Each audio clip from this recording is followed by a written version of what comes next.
অবশেষে জাতীয় সংসদ ভবনে শপথ নিয়েছেন জুলাই পরবর্তী সংসদের নতুন সদস্যরা। সকালে এমপিদের শপথ পাঠ করান প্রধান নির্বাচন কমিশনার এএমএম নাসিরউদ্দিন। সকাল থেকেই সংসদ ভবনের গেট দিয়ে নবনির্বাচিত এমপিদের গাড়ি প্রবেশ করতে শুরু করে।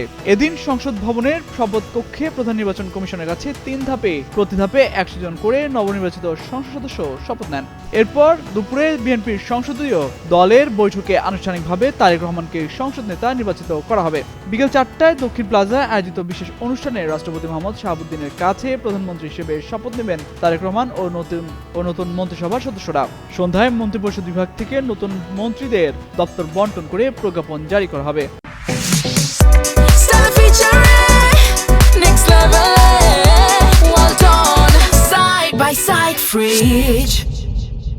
এদিকে শপথ অনুষ্ঠানকে ঘিরে সংসদ ভবন ও আশেপাশে নেওয়া হয়েছে নিশ্চিত নিরাপত্তা ব্যবস্থা। ঢাকা মেট্রোপলিটন পুলিশ জানিয়েছে, খেজুরবাগান ক্রসিং থেকে মানিক মিয়া অ্যাভিনিউ এবং গণভবন ক্রসিং থেকে উড়োজাহাজ ক্রসিং পর্যন্ত লেক রোডে যান চলাচল সীমিত থাকবে।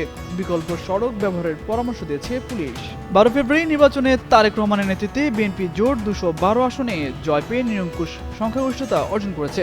বাংলাদেশের ইতিহাসে এটি বিএনপির ষষ্ঠবারের মতো রাষ্ট্রীয় ক্ষমতায় প্রত্যাবর্তন। অন্যদিকে 68টি আসন নিয়ে সংসদের প্রধান বিরোধী দল হচ্ছে বাংলাদেশ জামায়াত ইসলামী। দলটির সংসদীয় নেতা হিসেবে নির্বাচিত হতে যাচ্ছেন ডা. শফিকুর রহমান।